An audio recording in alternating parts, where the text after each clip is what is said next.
안녕하세요.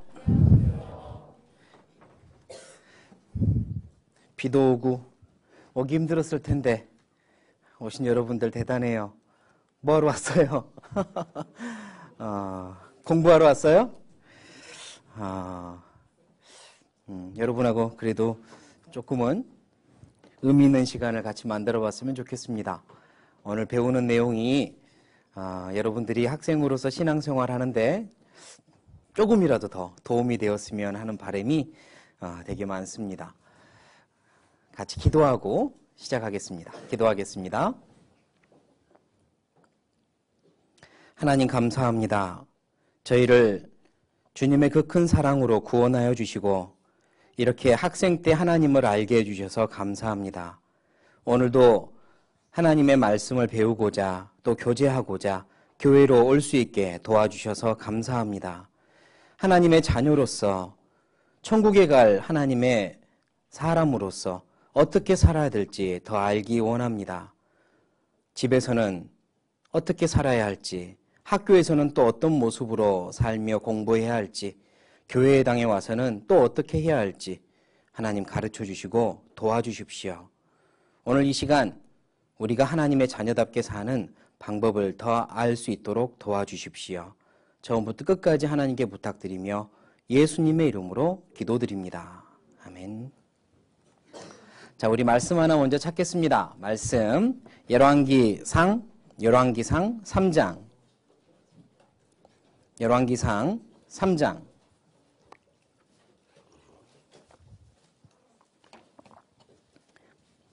열왕기상 3장 12절부터 14절까지. 열왕기상 3장 12절부터 14절까지 같이 읽겠습니다. 시작. 내가 네 말대로 하여 내게 지혜롭고 총명한 마음을 주노니 너의 전에도 너와 같은 자가 없었거니와 너의 후에도 너와 같은 자가 일어남이 없으리라. 내가 또 너의 구하지 아니한 부와 영광도 네게 주노니 네 평생의 열왕 중에 너와 같은 자가 없을 것이라. 네가 만일 네 아비 다윗의 행함같이 내 길로 행하며 내 법도와 명령을 지키면 내가 또 네 날을 길게 하리라. 하나님께서 누구에게 하신 말씀일까요? 솔로몬 왕에게. 솔로몬이 이제 막 왕이 되었을 때에 하나님이 솔로몬에게 약속하신 말씀입니다. 이 말씀을 읽은 이유는 이따가 다시 한번 생각해 보기로 하고요. 자, 앞에 오늘 함께 배우고 싶은 제목이 있네요. 제목을 같이 읽겠습니다. 시작. 그리고 그 옆에는 지금 왜 이 그림을 붙여놨는지 알겠죠? 이 그림을 두 글자로 표현하면 뭐? 어떻게 다 알지? 균형. 대단해요. 라켓 위에다가 신발을 올리고 그 위에 공까지 올렸는데 균형이 딱 맞네요. 세 개가 균형이 딱 맞는 이 모습이 오늘 함께 배우고 싶은 내용과 일치해서 이 그림을 찾아봤습니다. 그런데 여기 제가 이 그림에, 아니 이 전체 화면에서 사실 살짝 마음에 들지 않는 게 있어요. 그게 뭐냐면 제목인데요. 제목이 그리스도인의 균형 잡힌 무슨 생활? 학업생활. 오늘 사실 제가 여러분과 나누고 싶은 내용은 학업생활에 대한 내용이 아니에요. 어떻게 공부할까? 학교에서 어떻게 공부할까? 학교에서 어떤 학생이 될까? 이걸 주제로 하고 싶지 않아요. 사실은. 물론 그 내용도 이야기하겠지만 제가 하고 싶은 주제는 이겁니다. 비슷한 것 같지만 달라요. 자, 제목입니다. 새로 지은 제목이에요. 이쪽에 있는 거 같이 읽겠습니다. 시작. 균형 잡힌 무슨 생활? 신앙생활. 어떤 그리스도인의? 학생 그리스도인으로서, 구원받은 학생으로서 균형 잡힌 신앙생활을 어떻게 할 것이냐, 오늘 그것 배우고 싶어요. 어떻게 공부할 것이냐 이걸 배우는 게 아니라 어떻게 신앙생활할 것이냐 이걸 배우고 싶습니다. 그리고 그 안에 학생으로서 그러면 나는 학교에서는 어떻게 해야 되지? 어떻게 공부해야 되지? 그거는 그 안에 포함되는 내용이에요. 자, 왜 제가 이렇게 학업생활이 아니라 오늘의 제목은 학업생활이 아니라 신앙생활입니다 이렇게 말하냐면 그 이유가 있습니다. 오늘 같이 배우고 나서는 여러분도 혼돈하지 말았으면 좋겠어요. 헷갈리지 말았으면 좋겠어요. 학업생활과 신앙생활에 대해서 구별을 잘했으면 좋겠어요. 다 끝나고 나서는. 자, 일단 학생으로서 균형 잡힌 신앙생활을 하기 위해선 우리가 공식을 몇 가지 알아야 됩니다. 공식 생각만 해도 지긋지긋하죠. 그래요. 저도 알아요. 그래서 아주 쉬운 공식 하나만 우리 예를 들어볼게요. 자, 문제가 나왔습니다. 자, 문제 이것 말고는 다시는 안 나오니까, 이것 말고는 다시는 안 나오니까 생각 한번 해봐요. 자, 여기에 덧셈, 뺄셈, 그리고 뭐, 덧셈하고 곱셈밖에 없네요. 자, 여기에 이거를 계산하려면 순서가 어떻게 될까? 1번, 여기 플러스, 여기 곱셈, 여기 더하기가 있는데 1, 2, 3 중에 어떤 거 먼저 계산해야 된다? 3번? 제일 뒤에 있는데? 맞아요. 3번 먼저 계산해야 돼요. 왜냐하면 괄호 안에 있는 거는 먼저 계산한다. 이게 공식이잖아요. 자, 3번을 먼저 계산했어요. 3이 나왔습니다. 그 다음 1번과 2번 중에 어떤 걸 계산해요?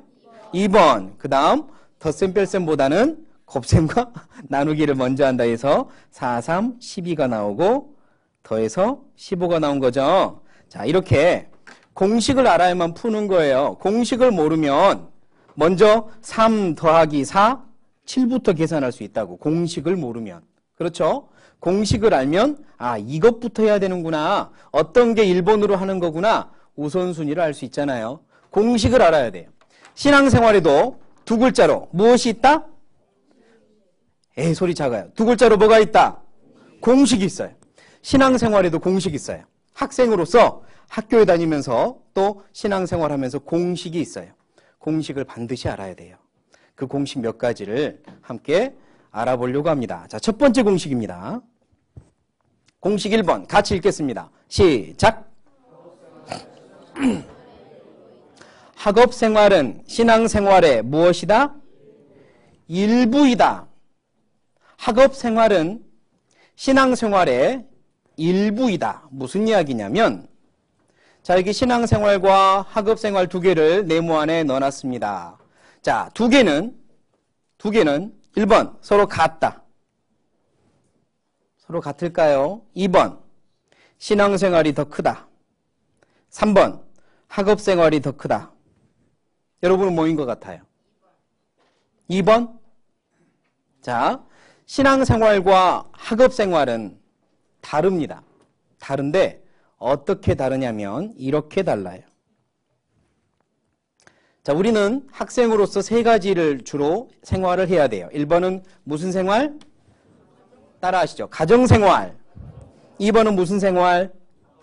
학교생활 또는 학업생활. 세 번째 무슨 생활? 교회생활 또는 교제생활. 이 세 가지가 있습니다. 근데 우리가 자꾸 헷갈려서 이야기하는 게 뭐냐면 교회생활, 교제생활을 신앙생활 이렇게 생각을 해요. 교회생활, 교제생활은 신앙생활이다. 그러니까 무슨 이야기냐?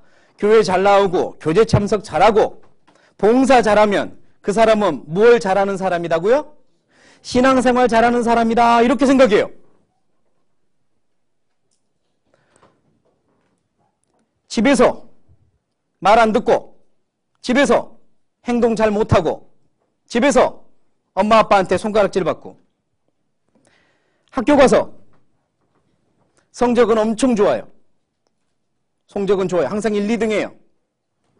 교회 와서도 봉사도 잘하고 말씀도 많이 알고 암송도 잘해요. 이 사람 신앙생활 잘하는 사람 못하는 사람 어떻게 생각해요? 왜? 신앙생활 잘하는 사람 못하는 사람. 신앙생활은요. 신앙생활은 가정생활, 학교생활, 교제생활을 균형 있게 다 잘하는 사람이 신앙생활 잘하는 사람입니다. 아까 학생 그리스도인의 균형 잡힌 무슨 생활? 신앙생활. 신앙생활은요. 가정생활, 학교생활, 교회생활을 다 균형 있게 잘해야 신앙생활 잘한다 그래요. 그런데 공부는 열심히 잘하는데 가정생활을 못하는 사람, 공부는 열심히 잘하는데 교회 교제생활 못하는 사람, 절대로 신앙생활 잘하는 사람 아닙니다. 교회당에 와서 봉사도 잘하고 이것저것 잘하는데 집에서는 잘 못하는 사람, 학교에서도 잘 못하는 사람, 절대로 신앙생활 잘하는 사람 아니에요. 그 사람은 교회 생활만 잘해요. 집에서는 아주 잘해요. 집에서는. 가정생활은 잘해요. 하지만 학교 가서도 엉망이고 교회 생활도 엉망이면 마찬가지 신앙생활을 잘하는 사람 아니에요. 신앙생활을 잘한다는 사람은 세 가지를 균형 있게 잘하는 사람이에요. 그러니까 혹시라도 여러분, 나는 학업생활도 잘하고 싶고 신앙생활도 잘하고 싶어요, 이렇게 말하면 맞는 말이에요, 틀린 말이에요? 틀린 말이에요. 신앙생활을 잘하면 당연히 학업생활 잘하는 사람이에요. 나는 학업생활은 잘하는데 신앙생활은 못해요, 맞는 말이에요. 왜? 학업생활은 잘하지만 가정생활 못하고 교회생활 못하면 신앙생활 못하는 사람이니까. 그런데 반대로 나는 신앙생활은 좀 잘하는 편이에요, 신앙생활은. 그런데 학업생활은 못해요. 맞는 말이에요, 틀린 말이에요? 틀린 말이에요. 신앙생활 잘하는 사람은 다 잘하는 사람을 신앙생활 잘한다 그래요. 그러니까 공식 1번은 다시 공식 1번 같이 다시 읽겠습니다. 시작. 학업생활은 신앙생활의 일부입니다. 공식 2번. 2번 같이 읽겠습니다. 시작. 신앙생활의 무엇은? 답은 어디에 있다? 하나님께 있어요. 신앙생활은 당연히 답이 하나님께 있어요. 내가 아무리 열심히 해도요, 하나님이 도와주지 않으면 답 없어요. 그게 신앙생활이라는 거예요. 자, 이 그림, 어떤 그림인지 보면 알 겁니다. 이 하얀 옷 입으신 분은 누구 같아요? 예수님 같아요. 여기 있는 사람들은 누구 같아요? 어부인데 누구들? 제자들 같죠? 맞아요.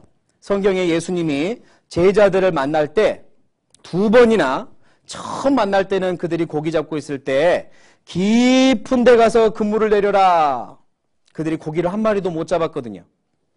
나름대로 엄청 실력 있는 어부들이었는데 그날 고기를 못 잡았어요. 예수님이 깊은 데 가서 고기 내려라, 그 말대로 했더니 고기를 왕창 잡습니다. 2번째, 부활하신 예수님의 제자들을 만났어요. 그날도 그들은 고기를 못 잡고 있어요. 이번엔 예수님이 오른쪽에다가 그물을 내려라, 그 말대로 했더니 고기 왕창 잡았어요. 아, 어부가 더 잘 알아요, 예수님이 더 잘 알아요? 예수님이 더 잘 알아요. 답은 누구한테 있어요? 예수님께 있어요. 그게 신앙생활입니다. 답은 예수님께 있어요. 여러분, 가정생활 잘하고 싶죠? 답은 누구한테 있어요? 예수님께 있어요. 학교생활 잘하고 싶죠? 답은 누구한테 있어요? 예수님께 있어요. 교회생활 잘하고 싶어요. 답은 누구한테 있어요? 예수님께 있어요. 왜 답이 점점 말이 줄어들어? 자, 다시 형제님들, 가정생활 잘하고 싶어요. 답은 누구한테 있어요? 자매님들, 학교생활 잘하고 싶어요. 답은 누구한테 있어요? 전체 다. 교제생활, 교회생활 잘하고 싶어요. 답은 누구한테 있어요? 그게 답이에요. 우리 선생님들도 마찬가지예요. 여러분들이 나중에 크면 선생님들처럼 청년이 되고 또 집에서 가정생활을 이룰 거예요. 회사를 출근한다. 회사생활 잘하고 싶어요. 답은 누구한테 있어요? 그것도 예수님께 있어요. 네, 여러분들이 나중에 여러분과 똑같은 자식들을 낳아요. 잘 키우고 싶어요. 답은 누구한테 있어요? 예수님께 있어요. 끔찍해? 여러분과 똑같은 자식 낳는다니까? 다 예수님께 답이 있어요. 그게 신앙생활이라는 거예요. 신앙생활은 가정생활, 학교생활, 교제생활을 합해갖고 신앙생활이라는데 모든 답은 예수님께 있어요. 학교에서 예를 들면 열매를 맺히고 싶어요. 학교에서 열매라고 하면 학생이니까 어쩔 수 없이 성적이라는 것도 열매에 들어갈 수밖에 없겠죠. 그 성적이라는 열매는 답이 누구한테 있어요? 답이 누구한테 있어요? 갑자기 자신이 없어졌어. 답이 누구한테 있어요? 예수님께 있어요. 그것도 예수님께 있어요. 그러니까요. 내 방법대로 사는 게 아니에요. 예수님 방법대로 사는 거예요. 공부도 예수님 방법대로 하는 거예요. 물고기를 아무리 잡아도 못 잡아요. 예수님이 그곳에 내려라 하니까 잡은 거예요. 마찬가지예요. 공부를 어떻게 해야 되나? 아무리 열심히 해도 안 돼요. 예수님이 이렇게 해라. 그렇게 하면 되는 거예요. 집에서도 마찬가지, 교제에서도 마찬가지. 신앙생활의 답은 어디에 있다? 예수님께 있다. 그게 공식 두 번째입니다. 신앙생활의 답은 예수님께 있어요. 세 번째 공식입니다. 같이 읽겠습니다. 시작. 하나님은 무엇보다? 무엇을 보신다? 과정을 보세요. 틀림없어요. 하나님은 항상 과정을 먼저 보세요. 중심을 보신다고 했고 마음을 보신다고 했어요. 그래서요. 아무리 옛날에 구약시대 사람들이 하나님께 제사를 막 드려도 하나님은 그 제사가 보기 좋으냐, 비싼 제물이냐, 풍성하냐 그걸 보신 게 아니라 마음을 보셨어요. 하나님은 결과보다 뭘 보신다? 과정을 보세요. 어쩌려고 시험 봤는데 성적이 아주 잘 나왔어요. 지금까지 내가 봤던 시험 중에 제일 성적이 좋게 나왔어요. 그러나 하나님은 그걸로 기뻐하지 않으세요. 우리 엄마 아빠는 기뻐할지 모르지만 하나님은 그걸로 기뻐하지 않으세요. 뭘 보시니까? 뭘 보시니까? 과정 보시니까. 과연 그 과정은 어땠나 이걸 보시는 거예요. 혹시 여러분 중에 그런 학생들 있나 모르겠어요.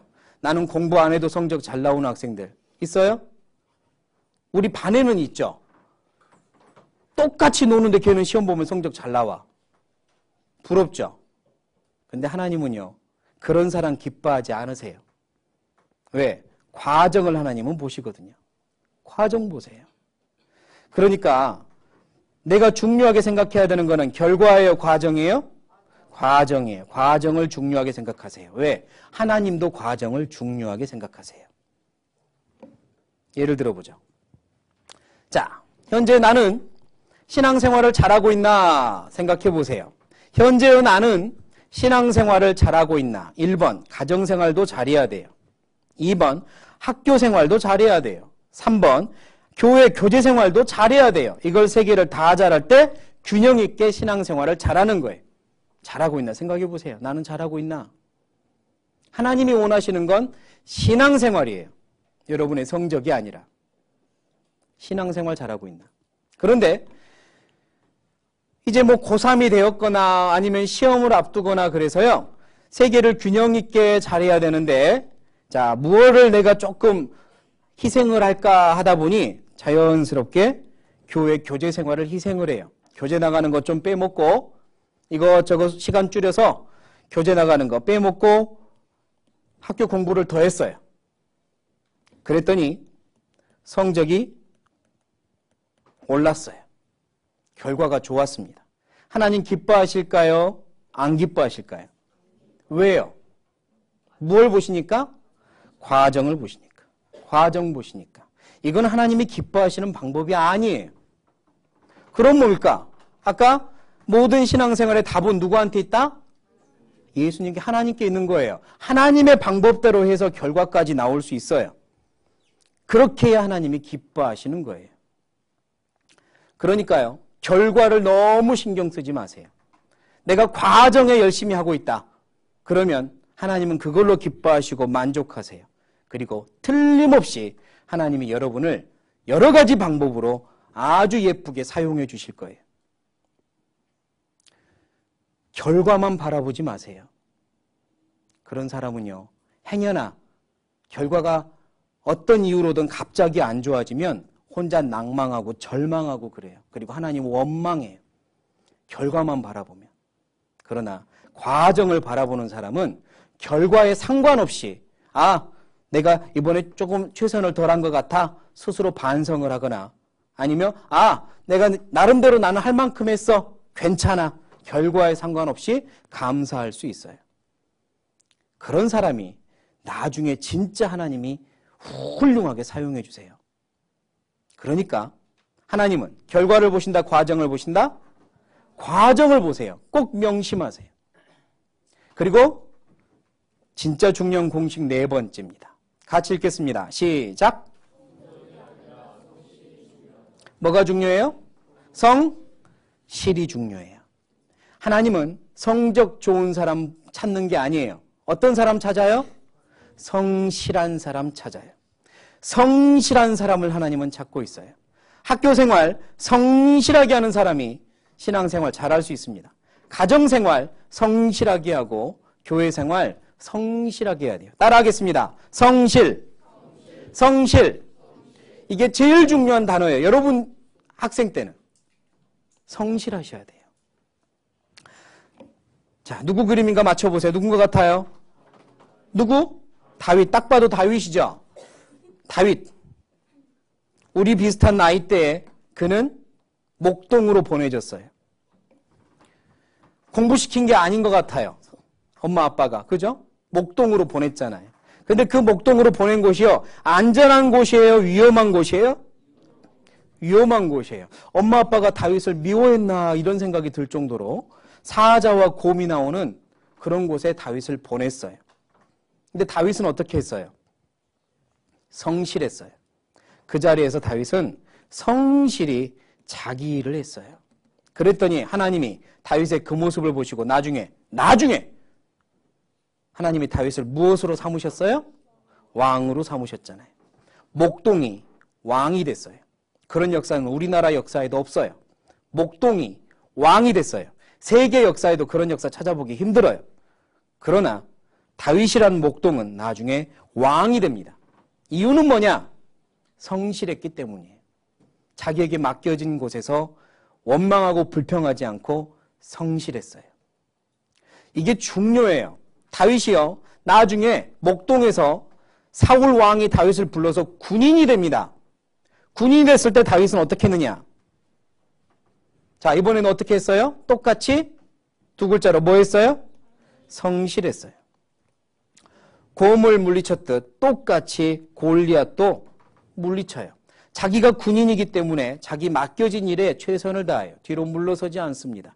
불평하거나 원망하지도 않아요. 그냥 내가 군인이니까 하나님의 이름으로 가서 싸운다. 이게 다윗이 한 일이에요. 다윗은 목동일 때도 성실했고 군인이 돼서도 성실했고 나중에 왕이 돼서도 성실해요. 하나님은 성실한 사람 찾습니다. 학생 때도 마찬가지예요. 내가 학교에서 성실하냐 성실하지 않냐를 보지 성적이 얼마나 좋으냐 공부는 몇 등 하느냐 이거 보지 않으세요. 성실만 하시면 돼요. 나머지는 하나님이 책임지세요. 그러니까 내가 지금 내 자신을 돌아보며 채점해야 될 거는 성적 좋으냐를 채점하지 마시고 성실하냐를 채점하세요. 집에서도 마찬가지. 나는 집에선 성실한가? 교회당에서도 마찬가지. 교회당에 오면 나는 성실한가를 보세요. 언젠가 우리 중고등부 공과 시간에도 저는 말씀을 드렸던 것 같은데 우리 중고등부 때 제일 중요한 것 단어를 하나 뽑으라면 저는 이겁니다. 뭐요? 인성이 제일 중요해요. 지금 우리 때는요, 여러분 때는 인성을 길러야 돼요. 그러면 하나님이 여러분 사용하세요. 인성이 제대로 길러지면 학업생활 저절로 합니다. 저절로 해요. 인성, 많은 설명으로 할 수 있겠지만 저는 인성을 이렇게 이야기하고 싶습니다. 따라하시죠. 나에 대해, 상대방에 대해, 그리고 뭐에 대해? 주변 상황에 대해. 따라하시죠. 바로 보고, 바로 생각하고, 바로 대하는 것. 이게 인성이에요. 나에 대해서 바로 보고 바로 생각할 줄 알아야 돼요. 상대방에 대해서 바로 보고 바로 생각할 줄 알아야 돼요. 그리고 주변 상황에 대해서 바로 보고 바로 생각하고 바로 대할 줄 알아야 돼요. 내가 학생이기 때문에 나는 학생이야. 나에 대해서 바로 보고 그럼 내가 뭘 어떻게 해야 되지? 바로 생각하고 바로 대할 줄 알아야 돼요. 그리고 내 주변 상황에 대해서 우리 어머니 아빠가 구원을 받았든 받지 않았든 학교에서 집까지 거리가 멀든 가깝든 교회당에서 집까지 거리가 멀든 가깝든 우리 엄마 아빠가 나 맨날 학원 다니라고 막 막 그렇게 강요하든 그렇지 않든 나는 학원 다니고 싶은데 학원 못 다니게 하든 어쩌든 간에 모든 상황에 대해서 바로 보고 바로 생각하고 바로 대하는 게 인성이에요. 지금 길러야 돼요. 그런데 그 인성 중에서도 제일 중요한 두 가지 단어를 꼽으라면 따라하시죠. 성실, 그리고 따라하시죠. 정직. 성실과 정직입니다. 지금 여러분 때 기르셔야 돼요. 성실과 정직. 자, 그러면 이제 균형 잡힌 신앙생활을 해야 되고 가정생활, 학교생활, 그리고 교제생활도 균형 있게 잘 해야 되는데 특별히 가정생활과 교제생활에 대해서는 오늘 뭐 이야기할 시간은 없을 것 같고 그 세 개 중에 학업생활은 어떻게 해야 될까? 제 경우를 이야기하자면 꼭 이것만은 해달라고 여러분께 부탁드리고 싶은데요. 학교 다닐 때, 학교 갈 때 반드시 가지고 가야 될 게 있어요. 학교 갈 때 반드시 가지고 다녀야 되는 거. 뭐 같아요? 뭐요? 성경책이요. 성경책이요. 왜냐? 공식 생각해봐요. 공식. 모든 답은 누구한테 있다? 하나님께 있어요. 학교 생활 잘하려면 하나님께 답이 있어요. 그러니까 성경책 가지고 다니세요. 하나님은 결과보다 무엇을 보신다? 과정 보신다. 그러니까 성경책 가지고 다니세요. 성적보다 무엇이 중요하다? 성실이 중요하다. 그러니까 성경책 가지고 다니세요. 저는 학교에 꼭 성경책 가지고 다녔어요. 그리고 항상 가자마자 성경책 펴서 한 장 보았어요. 그리고 점심시간에 밥 먹고 나서도 한 장 보려고 노력했어요. 그것만은 늘 지켰어요. 고3 졸업할 때까지. 그런데요, 놀라운 건 그렇게 하면 그 성경이 나를 지켜줘요. 나를 지키고 내 생활을 지키고 내 마음을 지키고 내 과정을 지켜요. 그리고 답까지 내줘요. 해보세요. 해보세요. 그게 학업생활의 시작이에요. 그리스도인의 학업생활의 시작이에요. 학교에 성경책 가지고 다니는 거. 그리고 두 번째 꼭 지키려고 노력했던 건 일주일에 2번 있는 교재, 중고등부 교재는 어떤 일이 있어도 안 빠지려고 노력했어요. 중3 때 이후부터 하나님 앞에 큰 징계를 받고 나서 그 이후부터는 안 빠지려고 노력했어요. 학예 수양회가 있으면 꼭 가려고 고3 때까지도 선생님 저 꼭 학예 수양회는 갔다 와야 됩니다. 안 돼! 선생님 저 보내주세요. 갔다 와서 열심히 할게요. 안 된다니까. 선생님 제발 부탁해요. 저 갔다 올게요. 갔다 와서 제가 실력으로 보여드릴게요. 그렇게 사정사정해서 갔다 왔어요. 고2 때까지는 다 통했는데 고3 때 안 통하더라고. 그래도 안 된대요. 어떻게 할까요? 그냥 갔어요. 그래 갔다 와서 맞았죠. 갔다 와서 선생님 너 이리 와. 너 왜 말 안 들어? 엎드려 뻗쳐. 그리고는 손바닥으로 톡 때리더니 일어나 그러더라고요. 물론 저처럼 하라는 이야기는 아니에요. 근데 교재, 시험 기간이든 뭐든 간에 반드시 갔어요. 그러면 어떻게 해야 되냐? 그 이후에 그건 이따가 이야기하기로 하고요. 교재 저는 안 빠졌습니다. 그게 두 번째 제가 지켰던 거예요. 그랬더니 시험을 보고 나서 성적이 나오면 어쩔 때는 성적이 높을 때가 있고 어쩔 때는 떨어질 때가 있어요. 어쩔 때는 성적이 팍 떨어졌어요. 선생님이 불러요. 너 성적이 이게 뭐야 너? 왜 이렇게 떨어졌어? 제가 그때 뭐라고 했는가 기억나요. 선생님 염려 마세요.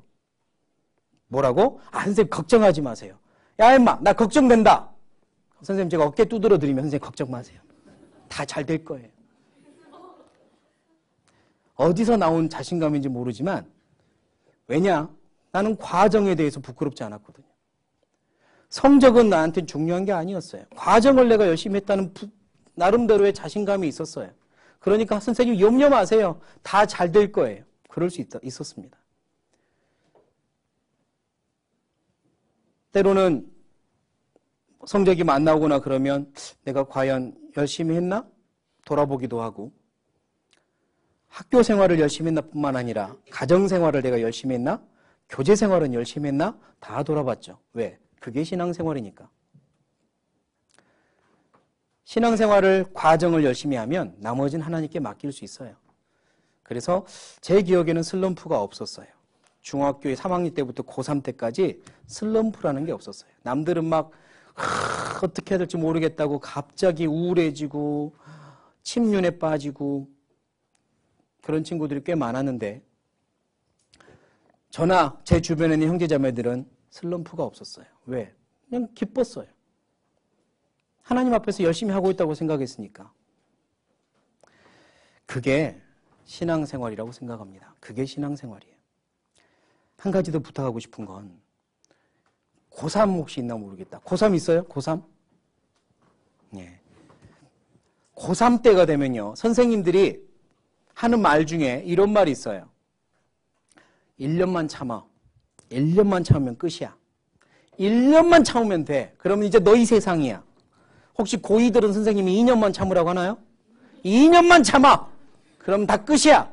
이런 말 하시면 절대로 그 말 듣지 말고 믿지도 마세요. 그렇지 않아요.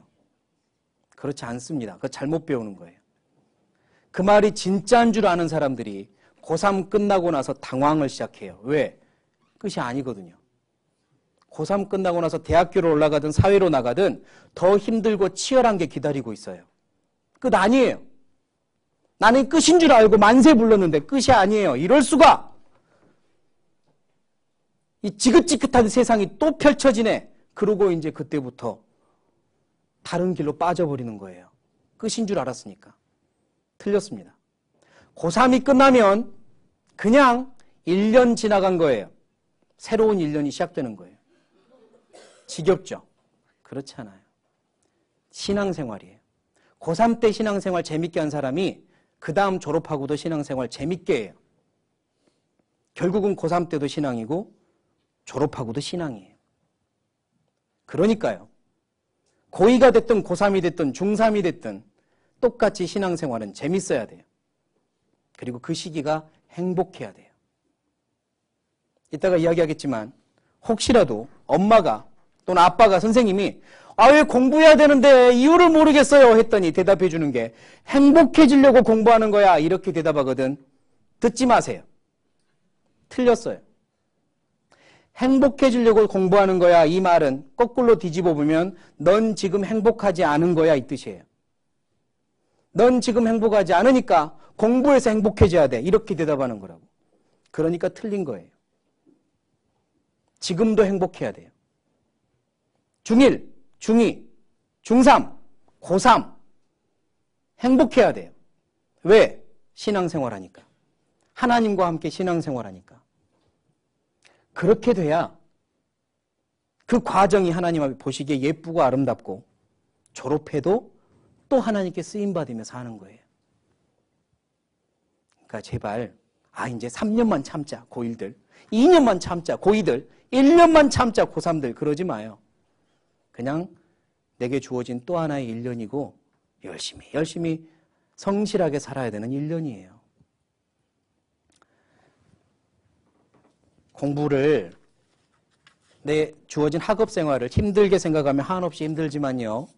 다 하는 거고 하나님의 방법대로 공식대로 해보자. 성실하게 하자. 그러면 하나님이 힘을 주시기 때문에 할 수 있어요. 힘은 하나님이 주세요. 아까 솔로몬 말씀 봤잖아요. 하나님이 솔로몬에게 주신 게 뭐였냐면 지혜를 줬어요. 또 부도 줬어요. 부는 뭐예요? 재물을 줬죠. 돈 잘 벌게 하는 거 하나님이 주시는 거예요. 영광도 줬어요. 명예도 줬어요. 그리고 계속해서 하나님 뜻대로 살면 장수, 오래 살게 해주겠다. 건강까지 주겠다고 약속했어요. 그러니까 모든 답은 하나님께 있는 거예요. 지혜도, 돈 버는 것도, 영광을 얻고 명성을 얻는 것도, 그리고 건강도 하나님께 있어요. 그게 신앙생활입니다. 끝까지 하나님 보시기에 성실하면 좋겠어요. 고3이 끝나고요. 제 경우를 좀 더 이야기해 볼까요? 고3이 끝나고 대학교 시험을 보는 날이에요. 저희는 그때 학교, 자기가 원하는 학교에 가서 시험을 봤어요. 고3 때까지 광주에 있는 고등학교에 다니다가 이제 서울로 올라옵니다. 시험 보기 위해서. 그리고 같은 학교를 시험 본 사람들, 그때 우리 학교에 한 20명 정도 있었던 것 같아요. 20명 정도가 버스를 타고 선생님과 함께 올라왔습니다. 12월 22일인가 23일인가 시험을 봤기 때문에 추웠고 눈이 엄청 내렸어요. 시험 보기 하루 전날 학교에 가서 내가 시험 볼 장소 책상을 확인하고 와요. 너무 추웠는데요. 따뜻한 남쪽 나라에서 따뜻하게 있다가 북쪽 나라로 서울로 왔더니 너무 추운 거예요. 근데 제가 옷을 따뜻하게 안 입고, 이렇게 두껍게 안 입고 갔거든요. 서울도 따뜻한 줄 알고. 그런데 너무 추웠어요. 학교를 방문하고 왔는데 몸살 감기가 걸린 겁니다. 시험 보기 바로 전날 몸살이 걸렸어요. 열이 막 팔팔팔 끓고요. 그리고 갑자기 이제 토하기 시작했어요. 떼굴떼굴 굴러다니며 토했습니다. 큰일 났어요. 내일이 시험인데. 그 몇 년 동안 공부하고 이제 내일 대학 시험 보는 날인데 어떻게 했겠어요? 공식 생각하시면 돼요. 모든 답은 하나님께 있어요. 하나님은 과정을 보세요. 성실하기만 하면 돼요. 나머지는 하나님께 맡기면 돼요. 열이 펄펄 끓었지만 내가 여기서 주저앉느냐, 알아눕느냐, 원망하느냐, 아니면 그럼에도 불구하고 하나님께 맡기느냐, 하나님이 나에게 그걸 테스트하는 것 같았어요. 그래서 방에, 저희들이 이제 그때 여관방을 다 잡고 여관에 한 명씩 다 들어가는데요. 여관 이니까 그 당시 여관이라고 부릅니다. 책상도 없고 아무것도 없어요. 텔레비전만 촥촥촥 있죠. 텔레비전 코드 뽑아가지고 방 가운데 내려놨어요. 이불로 텔레비전을 덮었어요.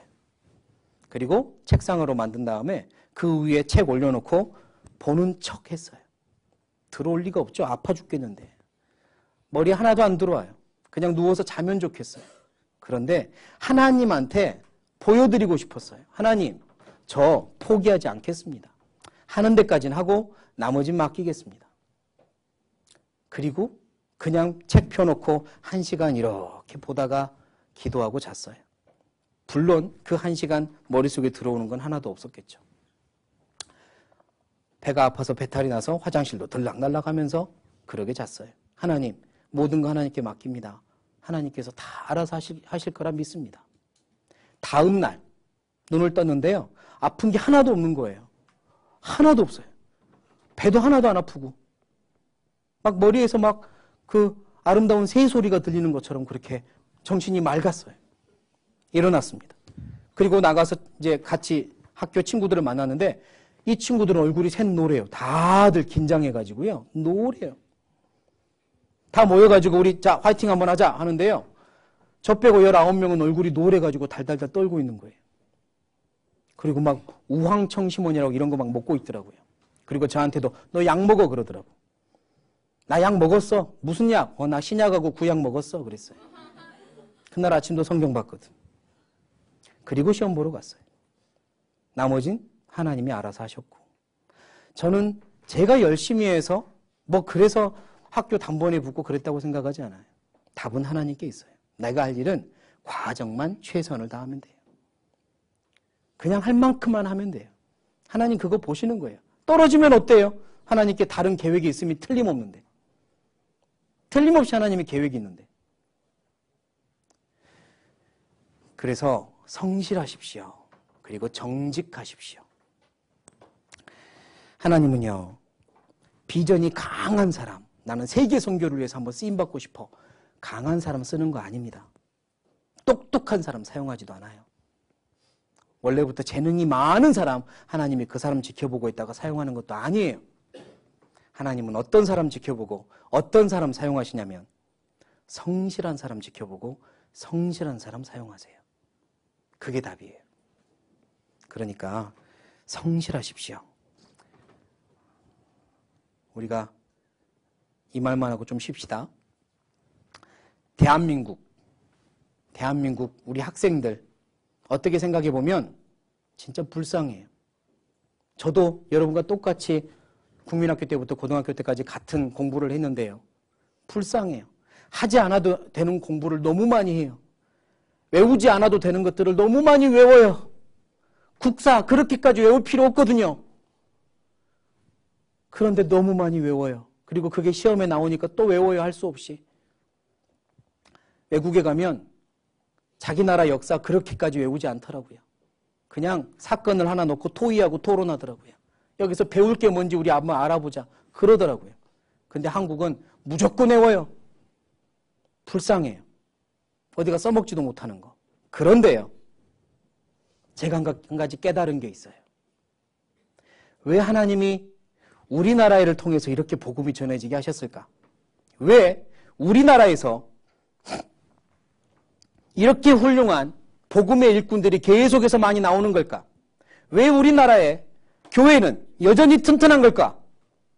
왜 우리나라의 봉사의 어머니에는 이렇게 열심히 살고 또 전도인들은 이렇게 열심히 복음 전하는 걸까? 그 이유를 알았어요. 왜냐? 어려서부터 하기 싫은 거를 하는 훈련을 했어요. 어려서부터. 이게 하기 싫은데, 나 이거 너무 하기 귀찮은데, 이거 꼭 해야 돼? 그런데 하는 걸 훈련을 했어요. 그래도 해야 돼. 하기 싫은데. 이렇게 훈련받은 사람들이 우리나라 사람들이에요. 그러고 나니까요.